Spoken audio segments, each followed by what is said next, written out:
os pais, Hebreus 12:7 diz assim: para a disciplina que perseverais, Deus vos trata como filhos, pois que filho há que o pai não discipline, não corrige. Amém? Então a Bíblia diz que Deus é como um pai. Deus podia usar a referência da mãe, não é isso? Embora a gente saiba que Deus é uma mãe também, mas você vê que na Trindade divina, o próprio Deus, ele é três: ele é Pai, ele é Filho, ele é Espírito Santo, né? Muitos estudiosos, teólogos acham que realmente parece que o Espírito Santo é como se fosse uma mãe, né? Então você tem o Deus Pai. A Bíblia deixa muito claro que Jesus é Filho de Deus Pai. Jesus é Deus, é o Filho Deus e o Pai Deus, e provavelmente seria essa a ideia. O Espírito Santo é como uma mãe divina, tá certo? E quando Deus nos resolveu nos criar a sua imagem, Ele fez a imagem de pai, mãe e filhos. Então essa ideia de pai, de mãe, né, com poder de procriação, de multiplicação, isso só pode vir da cabeça do Criador, de Deus. Então é assim que a família é assim que a família é construída, e o nosso desafio é cumprir o nosso papel que Deus aqui nos deu, que Deus aqui nos colocou nessa terra. O pai sendo pai, a mãe sendo mãe, né? Cada um tem uma função um pouco diferente e deve ser assim. E toda essa iniciativa da filosofia mundana de querer inverter, que a mãe faça o papel do pai ou que o pai faça o papel da mãe, isso não é bíblico, isso não é a vontade de Deus. Se Deus criou o homem para ser pai, ele tem que cumprir a sua função de pai. Se Deus criou a mulher como mãe, é porque existe uma função de mãe que o pai não pode fazer. Então, pai e mãe são insubstituíveis.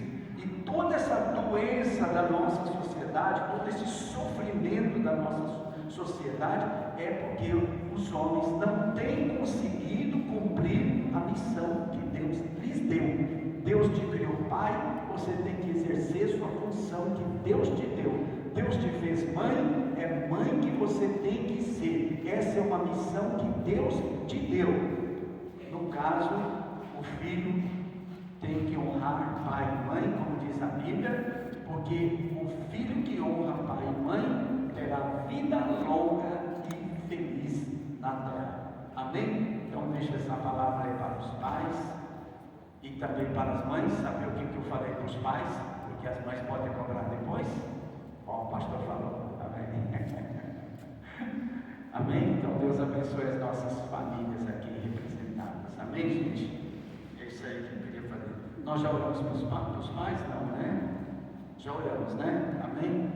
Então tá bom, deixa eu subir lá. Eu quero ministrar a palavra de Deus e eu quero falar sobre 2 Reis 17:24.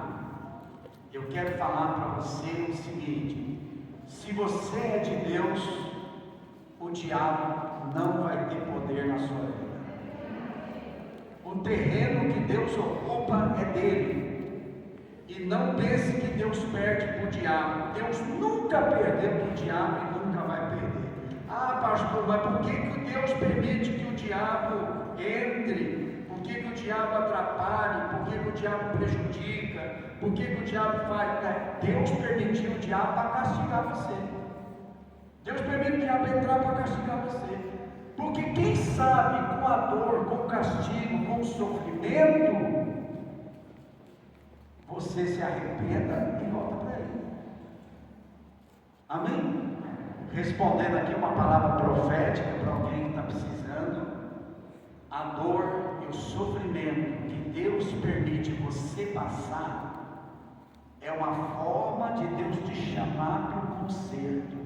É uma forma de Deus te avisar: você precisa de mim.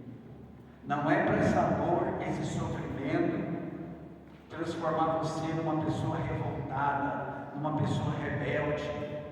Tá certo? A dor, o sofrimento, as dificuldades, os problemas, as tribulações da vida, não é para te amargar. Só vai te amargar se você endurecer seu coração. Então é assim que funciona.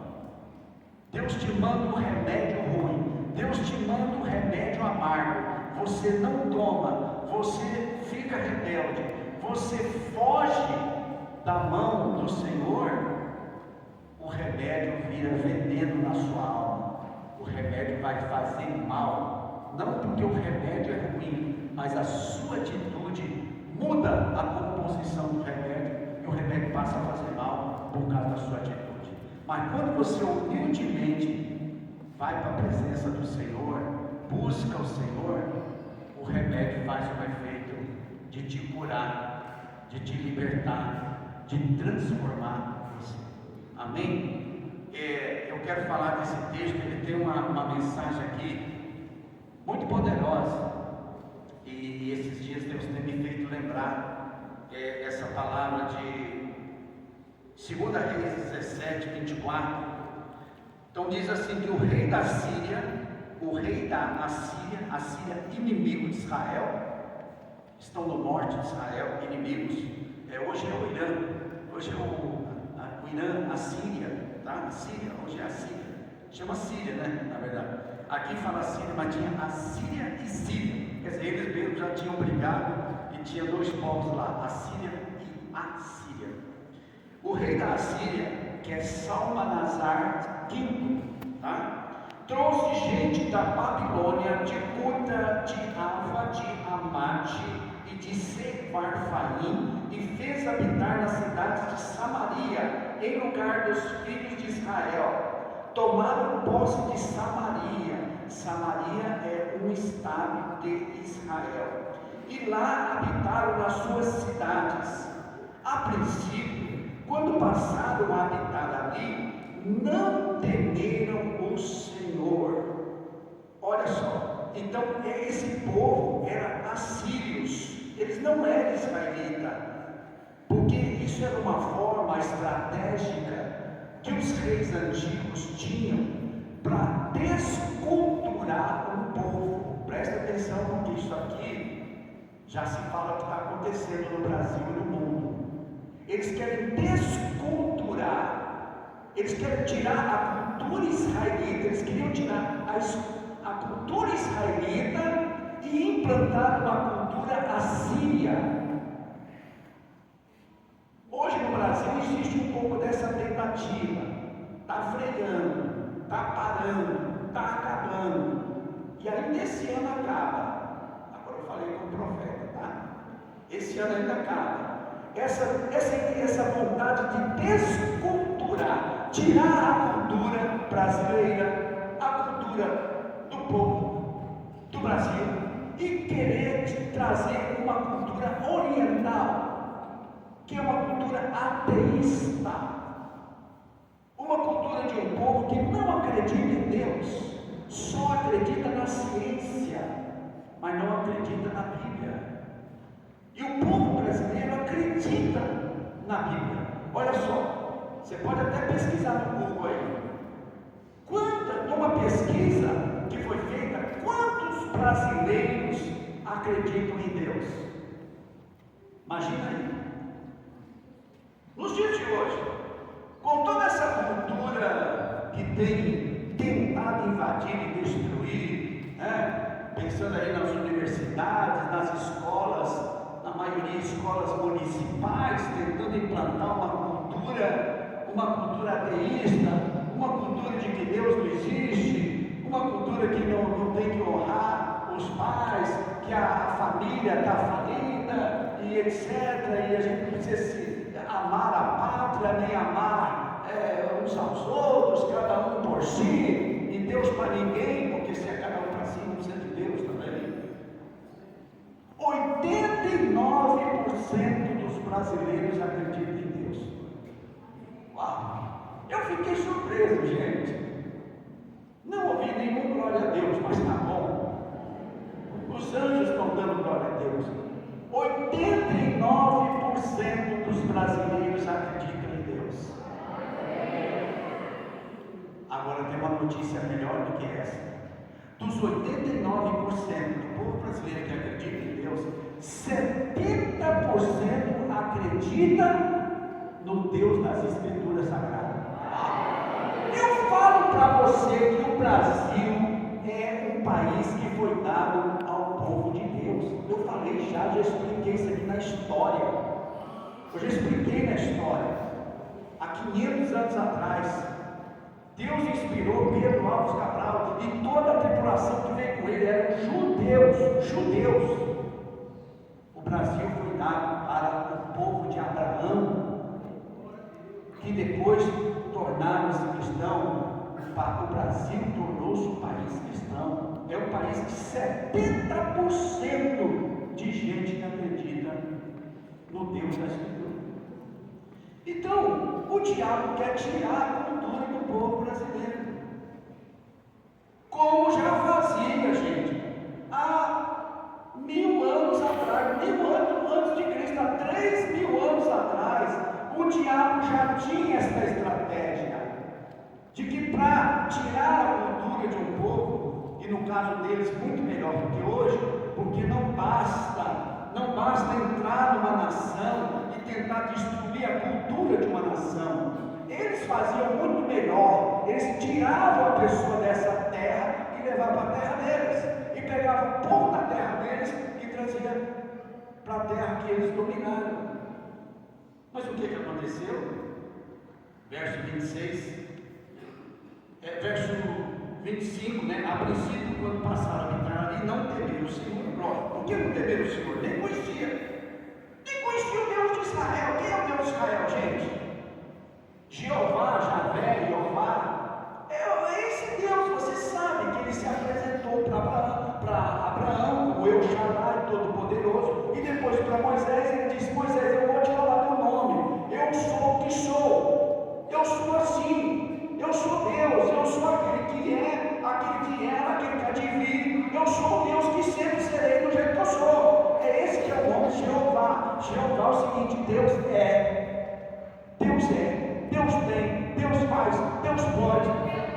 Deus é Deus, é isso. Deus falou: não tem como me definir, não tem como me explicar. Eu simplesmente sou o que mando nessa bagaça toda chamada universo. É isso que Deus falou. Entendeu? Tanto que Deus nem quer ser adorado numa imagem. Por que Deus não quer e não pode ser adorado numa imagem? Porque não há nenhuma imagem que possa definir Deus.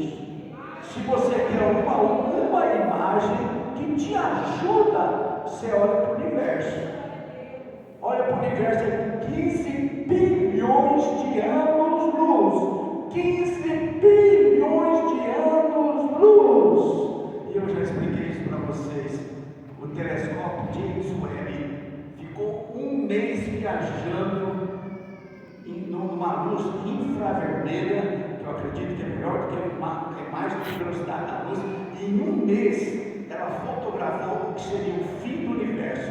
Ela viajou até 13 bilhões e meio de anos-luz.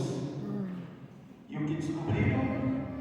Descobriram que tem galáxias novas e continua Deus criando o universo. O universo está em expansão e lá tem tantas, como eles falaram.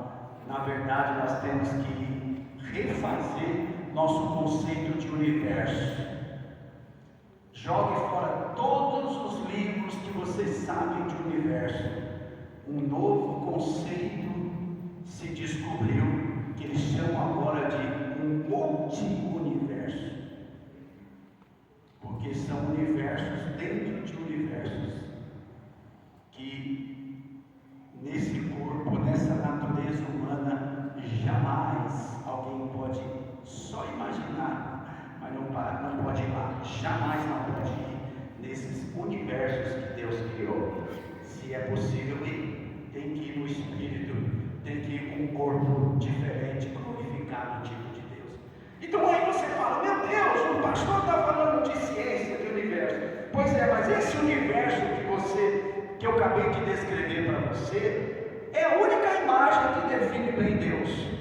Um Deus tão incrível, tão poderoso, tão maravilhoso, um Deus inexplicável, um Deus fantástico. Essa é a imagem que você fica de Deus e não tem outra melhor.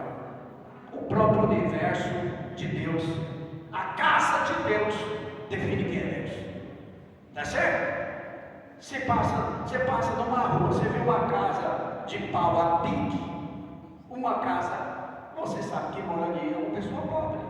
Agora você passa num lugar, numa rua, e lá tem um castelo, uma mansão gigante, de centenas de metros quadrados. Você já imagina que quem mora ali é um milionário, é uma pessoa rica, certo? Olha para o universo. Então, você sabe que a casa do universo pode nem ser a casa de Deus, né? Porque Deus pode morar fora do universo. Aí, pronto, para. Que aí a gente começa a viajar muito. Certo? Certo? Porque Deus está criando o universo. Tá certo? E se Ele está criando o universo, Ele pode até ficar fora do universo. Isso aí é louco, maluco. Vamos voltar ao texto, verso 26. Pelo que se disse ao rei da Síria: as gentes que transportastes e fizestes habitar nas cidades de Samaria não sabem a maneira de servir o Deus da terra. Por isso enviou Deus leões para o meio deles, para o meio do povo, os quais as matam, porque não sabem como servir o Deus desta terra.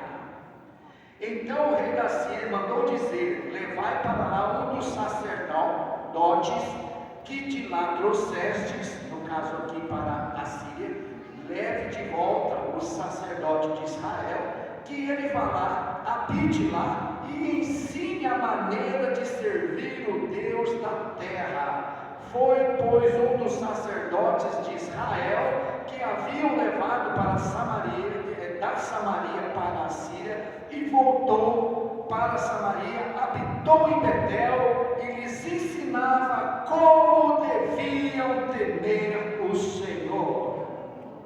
Diga comigo, como deviam temer o Senhor. E como deviam temer o Senhor, irmãos? Aí eles tiveram que aprender a cultura religiosa de Israel, que é prestar culto ao Deus de Israel, que é trazer o cordeirinho, confessar o pecado no cordeiro, sacrificar o cordeiro, derramar o sangue do cordeiro sobre a terra, colocar uma parte do sangue do cordeiro numa vasilha de ouro. O cordeiro era sacrificado no altar e o sangue era levado na presença de Deus, apresentado a Deus como sacrifício, para que Deus perdoasse o povo e Deus abençoasse o povo. Então olha que coisa incrível, olha que coisa mágica. A terra de Israel é uma terra de Deus. Deus permitiu os inimigos invadir a terra em algumas vezes, sim, mas Deus deixou sempre claro, que quando Ele deixou os inimigos invadir a terra, era para castigar o povo. Não era a vontade perfeita de Deus. A gente precisa entender que existe uma vontade permissiva, existe uma vontade perfeita. O crente, o filho de Deus, convertido pelo sangue de Cristo, convertido, tem o Espírito Santo, ele não pode procurar viver na vontade permissiva. Por quê? Porque na vontade permissiva Deus permite tudo. Deus permite tudo, mas tudo que você faz na vontade permissiva, que não é a vontade perfeita, você vai pagar um custo, você vai pagar um preço de uma desobediência ou de uma obediência parcial.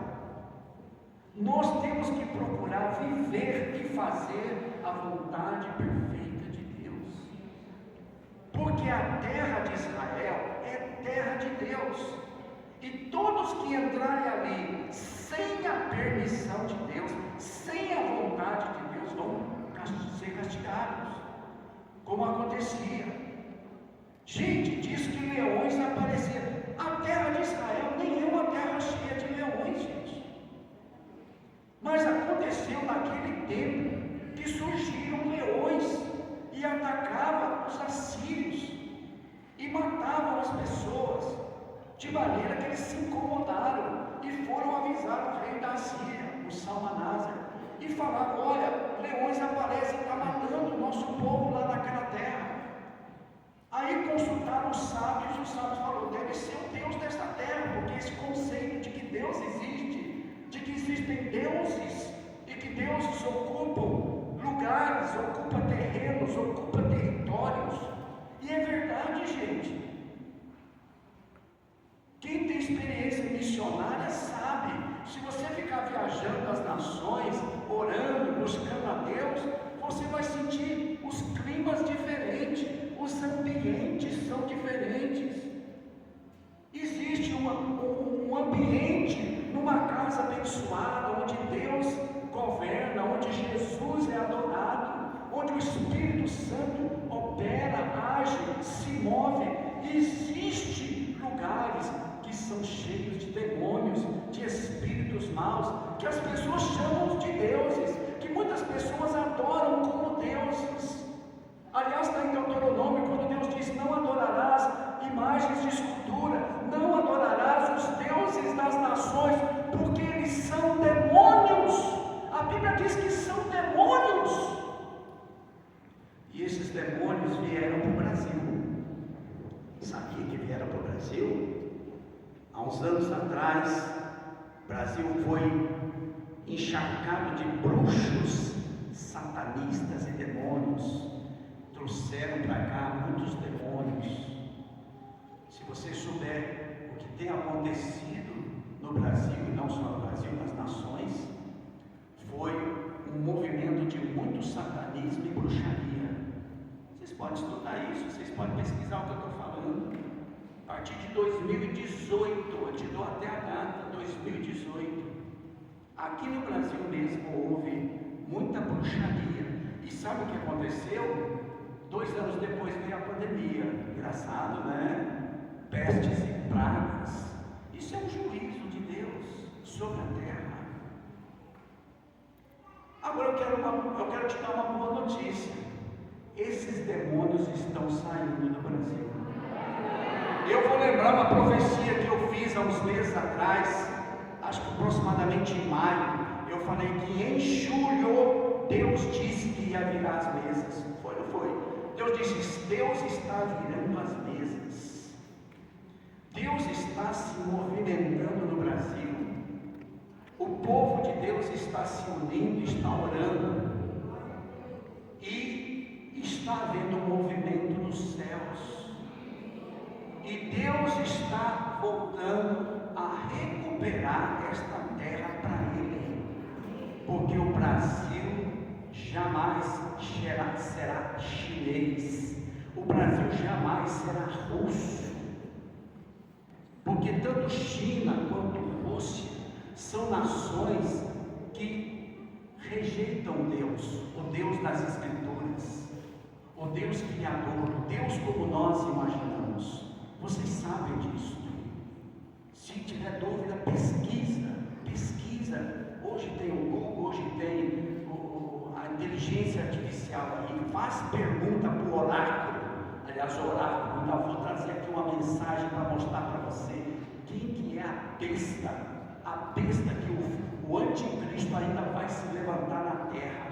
E o anticristo vai usar a besta para dominar as pessoas. E eu vou mostrar para você como que o anticristo vai dominar as pessoas. Esse é um outro assunto usando uma besta chamada IA, inteligência artificial. Mas por enquanto eu quero saber o seguinte: o seu coração é uma terra de quem? Porque Jesus foi quem ensinou: o semeador saiu a semear, e ao semear lançou suas sementes na terra. E ele diz que a semente caindo na terra, caiu em vários tipos de terrenos, em vários tipos de solos. Aí ele fala de um solo pisado, duro, em que a semente não conseguiu penetrar, começou a nascer, morreu. Depois uma semente que caiu entre as pedras, também cresceu um pouco, mas o sol queimou e queimou a raiz e ela morreu. E depois uma outra semente que nasceu num solo bom, mas tinha muitos espinhos, e os espinhos cresceram. Eu gosto da expressão, Jesus disse: os espinhos concorreram com aquela semente que ele plantou, a semente divina, a semente que Deus deu, mas os espinhos do mundo cresceram mais e fizeram sombra, e a planta de Deus, a semente de Deus morreu. Mas houve um solo bom, um solo sem pedras, um solo que não era duro, não era pisado pelos homens, era um solo que não tinha espinhos. Alguém cuidou desse solo, e então a semente nasceu e cresceu e veio dar frutos. E quando Jesus vai explicar essa parábola para os discípulos, ele diz: a vós é dado conhecer os mistérios do reino, e ele diz: o solo é o coração do homem. Jesus disse que o solo é o coração do homem. Então nosso coração é como um solo, um terreno em que Deus planta as suas sementes, a palavra de Deus. E como está a palavra de Deus no seu coração? Deus plantou aí uma palavra que é para crescer, é para você cuidar dessa palavra de salvação, de cura, de libertação, de bênção, de prosperidade, de vitória. Toda a palavra de Deus que está construindo o seu caráter, está construindo sua personalidade, é para levar você a ser um vencedor nesse mundo, ser uma pessoa vitoriosa e abençoada nesta terra que Deus te deu. Então eu digo para você: se o seu coração é de Jesus, não tem demônio que vai ficar bom bem aí. Todo diabo, todo demônio que entrar no teu coração, ele vai ficar mal, ele vai ficar fraco, ele vai sofrer até ele sair, porque o coração onde Jesus entrou, habitou, colocou seu selo, sua marca. Aqui você não entra, seu chifrudo, seu Satanás. Então você é de Deus, você é de Jesus. O diabo não tem poder na sua vida, meu irmão. Não tenha medo dele, não tenha medo das suas ameaças, porque ele é um perturbador mesmo. Ele é um trem ruim. O diabo entra, ele traz angústia, ele traz medo, ele traz perturbação. O diabo entra, ele traz confusão, ele traz briga, ele traz contenda. O que você está vendo no Brasil? É confusão, é briga, é contenda, é perturbação. Mas tem daqueles que promovem a briga, e tem aqueles que querem parar a briga. E de uma certa forma, é uma guerra, torna-se uma guerra. Há uns anos atrás, a gente via essa conversa de que o povo do sul não gostava do norte, o norte não gostava do sul. Tudo era discriminação, tudo era briga de brancos com pretos. Aí briga de homossexual com heterossexual. Começou uma confusão há uns anos, 10 anos atrás, essa coisa de criar uma polarização, como se diz, um clima de briga, e um monte de gente entrando na justiça, processando por causa de discriminação disso. Isso não existia no Brasil. Eu estou com 65 anos. Não existia essas coisas nesse país, mas entrou essa semeadura de contenda, essa semeadura de briga, de confusão, de disputa, até de rico contra pobre, de empregado contra patrão. E o que se quer fazer? Quer destruir a nação, quer destruir uma família, semeia contenda. Por isso que a Bíblia diz que tem muitas coisas que Deus se aborrece. Deus se aborrece de muita coisa, mas tem uma coisa que Deus abomina. A Bíblia fala, de 6 coisas Deus aborrece, mas a 7ª Ele abomina. E o que Deus abomina é o que semeia contenda entre irmãos. Deus odeia, Deus abomina fofoca, aquele clima de fofoca onde cria briga e vira aquele inferno na família, aquele inferno na casa. Deus não gosta disso. E isso entrou na nossa nação. E como parar isso, gente? Só Deus pode libertar o Brasil disso. Eu vi o testemunho de um jovem brasileiro que foi morar no Paraguai, e ele dando testemunho: gente, aqui no Paraguai é que nem o Brasil. Ele falou, igual o Brasil há 50 anos atrás. Aqui uma pátria maravilhosa.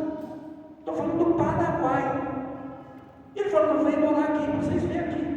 Aqui não tem essa coisa de discriminação, não tem preto contra branco, contra índio, não tem essa confusão aqui. O povo se ama, o povo se respeita, você sai na rua, todo mundo te cumprimenta. Um país tranquilo, calmo, não tem causas na justiça, ninguém aqui briga. Ele falando, até carro, que nem radar de multa, pouco radar, quer dizer, aqui os policiais aqui é tranquilo. Eu fiquei pensando, meu Deus, o Brasil era assim, e era para o Brasil ser assim. Mas entrou os espíritos maus, trazendo para a nossa cultura, para o nosso povo, essa disputa, essa competição desonesta, essa coisa de criar um clima de fofoca.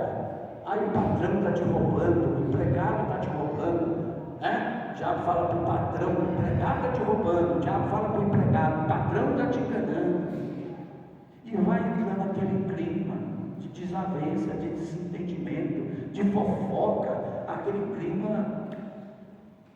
Mas isso está acabando, gente, porque só Deus pode libertar o Brasil disso, tá? E eu quero lembrar aqui uma palavra que eu dei também um mês atrás, mais ou menos. Deus me falou dia 14 horas, fala comigo, dia 14 horas. Irmãos, eu entendi que agora é de agosto, 14 de agosto, e eu entendo que vai acontecer alguma coisa essa semana agora, não é isso? Dia 14 dessa semana, mais especificamente quinta-feira. Eu creio que Deus está trazendo essa semana mais situações, mais circunstâncias, mais fatos estão acontecendo no Brasil. E tudo para mim é um esforço de Deus para curar essa nação, para libertar essa nação. E eu já vou te falar em nome do Senhor Jesus.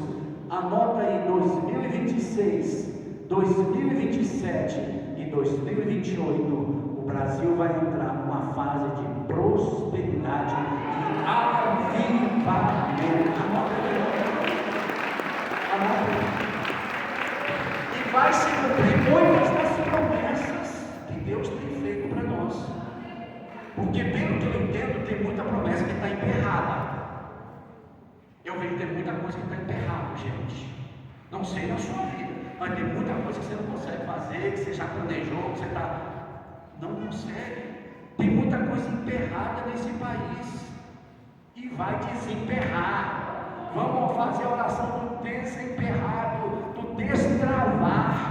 sabe, de quebrar essas resistências, que muitas vezes essas resistências são espíritos malignos operando, agindo no nosso país, que não deixa esse país dar certo, porque, gente, esse país é maravilhoso, o povo é uma bênção, o povo brasileiro é um povo guerreiro, é um povo trabalhador. No fundo, a maioria do povo brasileiro é povo honesto, é povo que quer viver em paz, que quer viver bem. Se nós temos 70% da população que acredita no Deus das Escrituras, eu tenho que concluir que 70% do povo brasileiro é povo do bem, é povo que ama Deus, é um povo que acredita em Deus, é povo que quer a bênção de Deus. Então é um povo que quer viver uma vida limpa, correta, e que quer prosperar com paz, porque prosperar sem paz não vale nada. A gente tem que prosperar com paz e ter saúde, e principalmente saúde mental, saúde psicológica, até para a gente curtir a prosperidade que a gente conquista, não é verdade? Então essa é a palavra de Deus que eu quero deixar para você. Vamos ficar em pé. Eu quero estar encerrando essa palavra e compartilhando com você outras palavras proféticas que Deus tem me dado. Eu acredito que alguns de vocês têm pensado, têm se preocupado com isso. E uma das coisas que Deus tem me falado, que muitas pessoas não acreditam na Bíblia, não acreditam em Jesus, porque diz assim: Jesus não diz o dia e nem a hora que vai voltar, não diz mesmo. E por que Jesus não diz o dia e a hora? Porque Ele quer que você seja fiel a Ele todo dia e toda hora. Do jeito que o ser humano é esperto, e principalmente o povo brasileiro que acha que é muito esperto, se Jesus dizer o dia e a hora, é lógico, cristão, que você no último mês que está chegando a data de Jesus voltar, você vai virar um crente pianinho. Deus não é bobo de falar para você o dia e a hora que Ele vai voltar. Você tem que aprender a servir a Deus como se Ele já tivesse, né? Acho que foi Martinho Lutero que diz: eu vivo como se Jesus tivesse entrado na minha vida hoje, morrido ontem e vai voltar amanhã. É assim que você tem que viver. Já pensou? Já pensou? Você se converteu hoje, Jesus morreu ontem e Ele já vai voltar amanhã. É assim que você tem que viver. Amém? Então está dando a resposta. Olha, Deus me mostrou um sonho, uma experiência interessante, mas o mais importante é que depois desse sonho, Deus me fez ir aos pais de uma menina, menina aí no meu sonho, uns 9, 10 anos, e eu sei que eu disse para os pais, falei: pais, vocês precisam ser compreensíveis com esta criança, porque ela já trouxe traumas da sua infância, ela já está carregando traumas da sua infância que vocês não sabem. Por isso que eu acho que é profético isso aqui.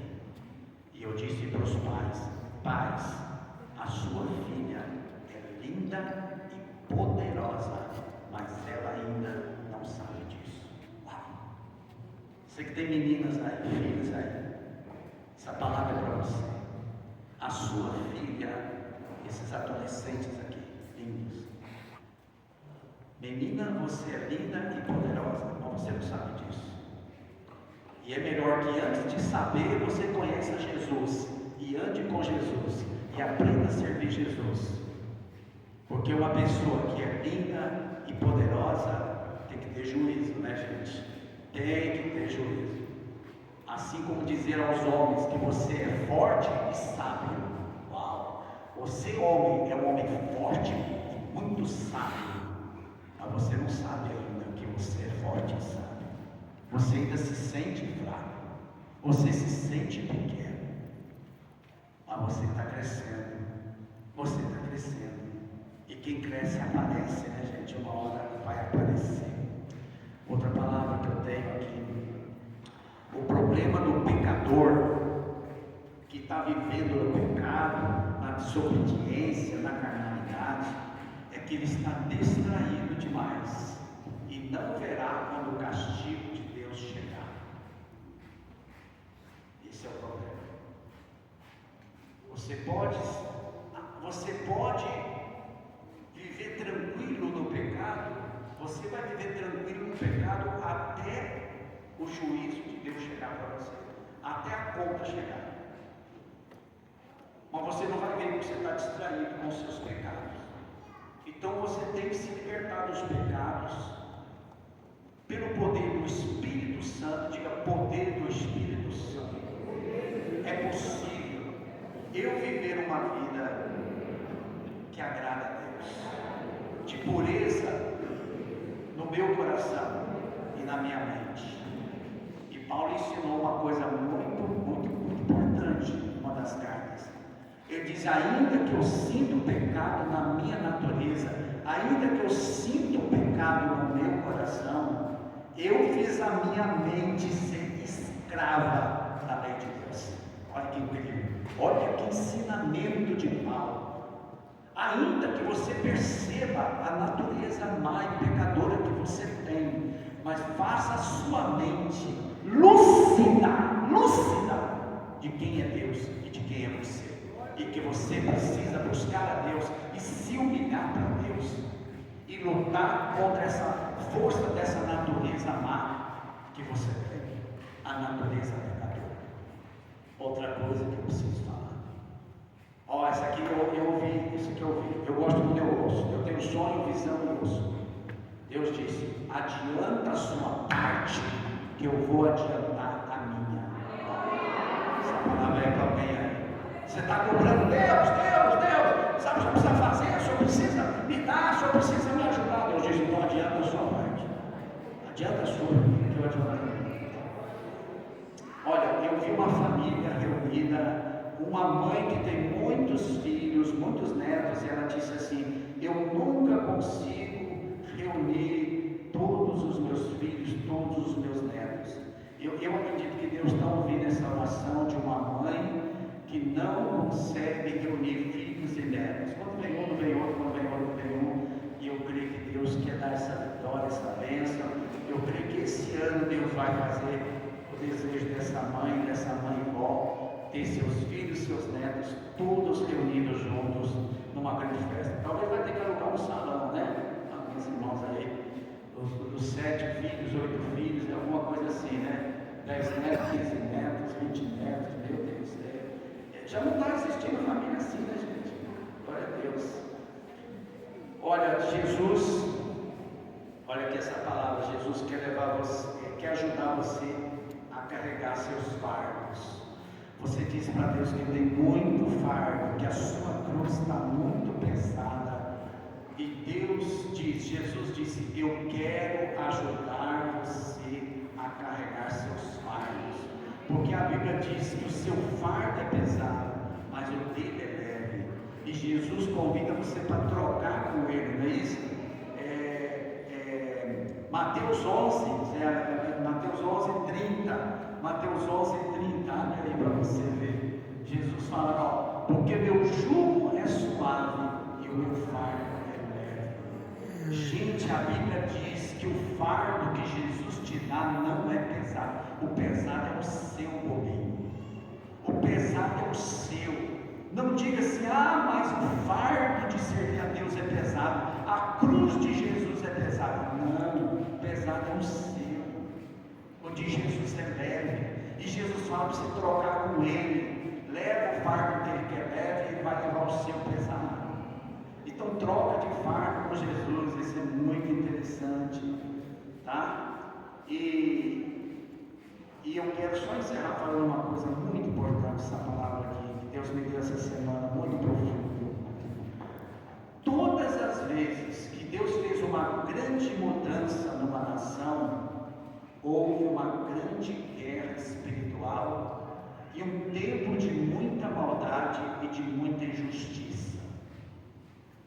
concorda comigo? Quando Jesus nasceu, Herodes ficou tão furioso e mandou matar todas as crianças de Belém, todos os meninos de 2 anos para baixo. Sim ou não? Por quê? Porque Jesus estava no mundo e Jesus ia mudar a história do mundo. E mudou. Mas lá em Israel, quando Israel era escravo no Egito, e Deus queria tirar o povo de Israel do Egito, Faraó ficou furioso e mandou matar todos os meninos de Israel. Lembra da história? Que inclusive Moisés não morreu, porque Deus interveio milagrosamente e poupou Moisés. Mas naquele tempo se matavam os meninos. E o que aconteceu? 80 anos depois, Israel saiu do Egito, porque Deus tirou Israel do Egito com mão poderosa. Os irmãos estão comigo?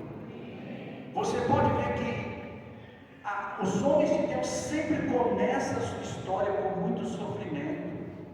Abraão sai de Ur, deixa a sua terra, deixa a sua casa, muito sofrimento.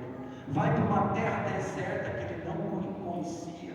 Ele atravessou, quer dizer, ele contornou toda hoje a Arábia Saudita, o grande deserto da Arábia. Ele contornou para chegar em Canaã. Sofrimento, gente.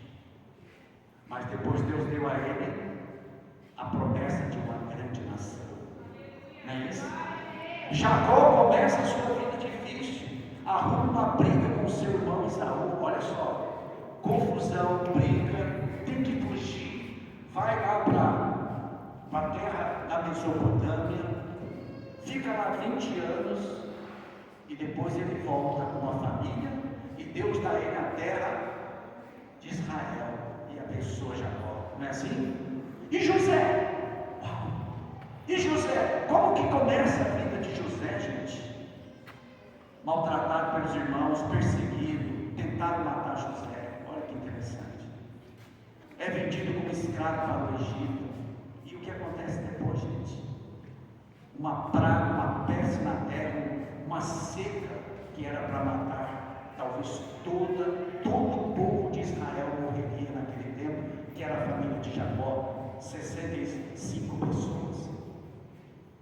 Mas Deus usa José, que torna-se o primeiro ministro do Egito, e ele traz a sua família, Jacó, seu pai, e toda a sua casa, e seus irmãos, até aqueles que fizeram mal para ele. Ele é um instrumento de salvação. Ele traz para morar na melhor terra do Egito, uma terra chamada Gósen, e dá ao povo, ao seu povo, a melhor vida que se podia ter naquela época. Mas começou com sofrimento para depois ser abençoado. E eu poderia dizer de Davi. Davi começa até com um grande sucesso, matando Golias. Mas depois que Davi matou Golias, ele teve 2 anos de sucesso, guerreando na frente do exército de Israel. Mas depois de 2 anos de sucesso, Davi vai viver mais de 10 anos, 12 anos de inferno, com o rei Saul querendo matá-lo. E Davi passa a sua juventude até tornar-se um homem adulto, lá com 33 anos, que ele é feito rei sobre Judá. Então, se você olhar a história de Davi, o seu maior sofrimento, a vida mais difícil e dura que Davi viveu, são os chamados salmos. Para você entender a importância do sofrimento na vida do homem de Deus. Como ele busca a Deus, como ele aprende a andar com Deus, quando ele é perseguido, quando ele é maltratado, quando ele sofre. E Deus permite isso para fazer a gente crescer. Você reclama dos problemas, das dificuldades, dos lutas, mas é isso que faz você crescer. É isso que faz você ficar aos pés do Senhor. Entendeu? E para encerrar, o Brasil tem passado por anos de sofrimento. Como eu falei para vocês, São anos de um clima de contenda, de confusão, de briga, de disputa, governo contra governo, uma guerra espiritual, uma guerra de ideologias, guerras entre casas e famílias. Mas isso vai acabar esse ano. Você não entendeu? O tempo do deserto acabou. E a palavra de Deus é de celebrar, festejai, se alegrai, porque a vossa redenção está mais perto agora. Vocês estão próximos, estamos próximos de viver um período, gente, que eu disse para você, vai começar em 2026. Ah, no final do ano vai ter eleição. Não estou falando final do ano, não, estou falando 2026. Vai nascer um ano num outro nível, um outro clima. O Brasil vai viver os melhores anos dos últimos 30 anos. Dos últimos 30 anos, o Brasil vai viver os melhores anos, 2026, 2027. Pô, eu tenho 65 anos, eu não ia falar uma coisa dessa aqui, né? Se eu não tivesse uma experiência com Deus para te falar isso aqui. Eu fiz uma pesquisa das profecias que Deus me deu no último ano. Eu anotei dia 1º de agosto do ano passado. Eu falei aqui que uma pessoa famosa ia morrer no Brasil. 17 dias depois, eu tive um sonho. Eu estava num grande palácio, tudo de mármore, tudo lindo, aquele palácio de nível hard que você nunca viu. Eu também nunca vi, só no meu sonho. E eu vi o Silvio Santos ali naquele salão. E meio-dia a televisão anunciou que ele havia falecido. Isso para mim é só uma referência, como Deus me mostra as coisas dos sonhos. Eu falei em julho, em agosto ainda, eu falei, do ano passado, eu tive um sonho e eu ouvi, a direita vai crescer no Brasil, do sul para o norte, e vai governar todo o território brasileiro. Nas eleições em outubro, houve um grande crescimento das prefeituras que representam os partidos de direita. Irmãos, até essa época, eu não estava nem aí, eu não morava assim pelo Brasil, eu não estava nem, gente, eu anotei, eu tenho 36 profecias, de um ano atrás até agora, eu tenho 36 profecias, eu vi brigas, eu vi contenda, eu vi confusão, tudo que está acontecendo no Brasil agora. Deus falou que vai libertar o Brasil. Eu vi uma vez, algumas coisas eu falei aqui, outras não. Eu vi o exército americano invadindo o Brasil, que não é o exército americano, é batalha espiritual, é a influência da nação americana para libertar o Brasil dessa influência da China. Vocês não sabem disso, mas a China, vocês estão gravando aí?